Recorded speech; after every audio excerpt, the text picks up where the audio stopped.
Hey, at least WWE 2K18's version of John Cena looks good. In Tuesday, 2K Sports released WWE 2K18, the 19th title in the pro wrestling series that dates back to THQ's two SmackDown games released on the original PlayStation in 2000 and subsequently became an annual release. Unsurprisingly, it's a massive disappointment of the same variety that the franchise has been churning out for years. Developed by Japan's Yuke's and acquired by Take-Two Interactive in the aftermath of THQ's financial collapse, the WWE video game franchise has been the only option for pro wrestling fans for much of its existence. You can thank not just the collapse of Nanu Major League Wrestling for that, but also a decade-long valley in the popularity of Japanese pro wrestling and THQ's odd decision in 2005 to prioritize what was then the weakest of its several pro wrestling series.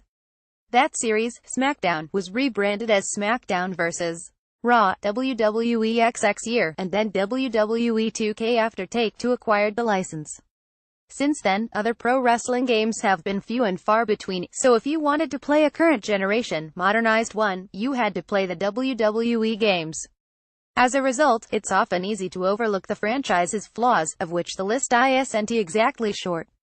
The most well-known are the numerous bugs, like wrestlers getting stuck to objects, wrestlers floating in the air after a ladder is pulled out from under them, doors opening and closing on their own, and everyone's favorite, circumstances where the referee's counting is messed up. This year, that last honor goes to 8-person tag team matches, where the referee will refuse to count your pins. A similar bug was in last year's game, but only after they patched it in the first place. The core problem with these games seems to be the underlying gameplay technology, which, as best as anyone can tell, is the same system that Yuke's used not just at the start of the series, but even earlier for the Tokunretsu and Roughly Fighting Spirit series of New Japan Pro Wrestling games. The first of those NJPW titles, which you might know better as Activision's Power Move Pro Wrestling, was released by Tomy on September 29, 1995. We're not talking about the kind of iterative update you see with most annual sports titles. This game, at its core, feels decades old. The age shows, too. The character models for the wrestlers generally don't look close to the level of any other current generation title with the exception of a few key top stars. And then, some of the biggest names in WWE don't make it out unscathed. John Cena, for example, looks pretty swell in his WWE 2K18 counterpart, albeit with a bit of a plasticine appearance.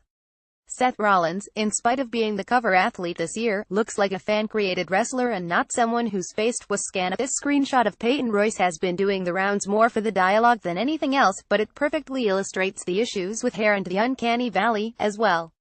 Original source for this ghastly WWE 2K18 unknown. Possibly the Something Awful forums.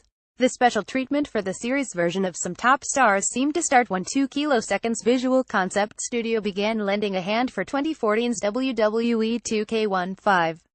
Leading up to the release of that game, most of the screenshots and video clips put out by 2K were not the usual fare, with roster members and their character models being revealed one by one. Instead, there was a distinct focus on a small handful of top stars, seemingly because they were the only ones that kept the game's graphics from being completely embarrassing. Everyone's hair looked like something out of a bad PS1 game. Funny how that works. It was worse for the women wrestlers, whose hair looked like it was made out of Play-Doh.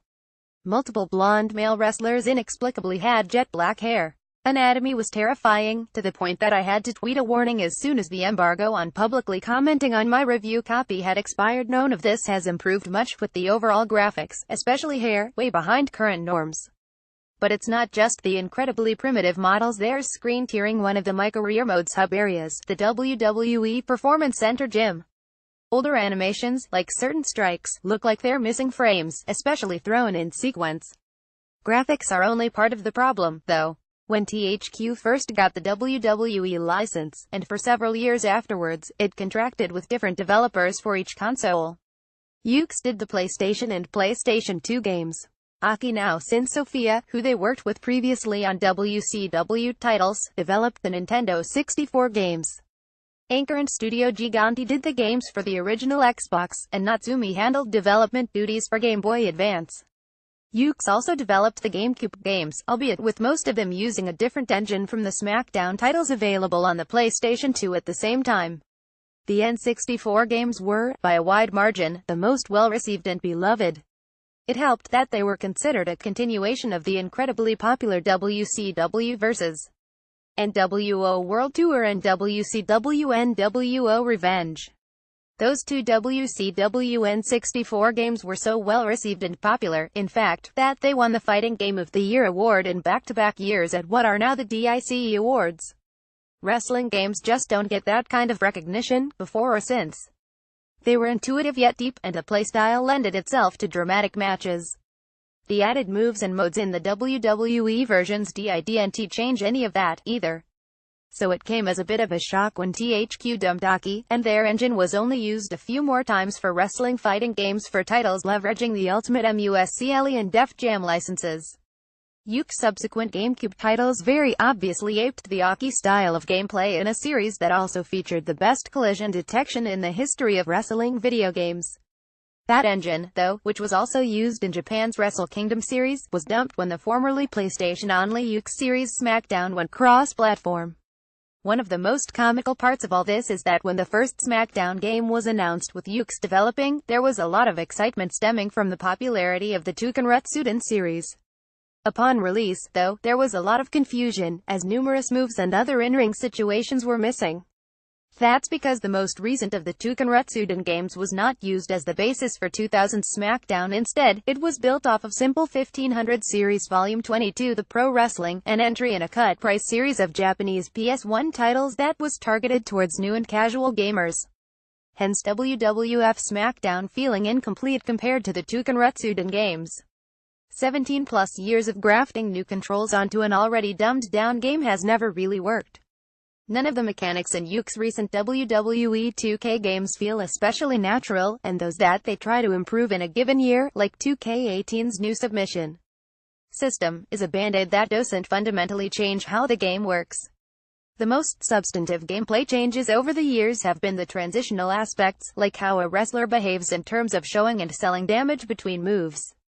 That change is a nice way to slow down the pace to put it more in line with the Aki games.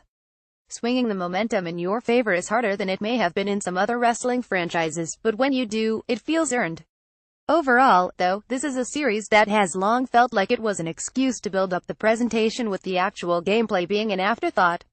Ring entrances, arenas, backstage areas, on-screen graphics, etc., clearly have a ton of work put into them. Even then, though, that suffers in 2K18 matches with 8 wrestlers are finally back after being gone for years, but as a consequence, they feature slowdown the likes of which is just not acceptable in modern gaming.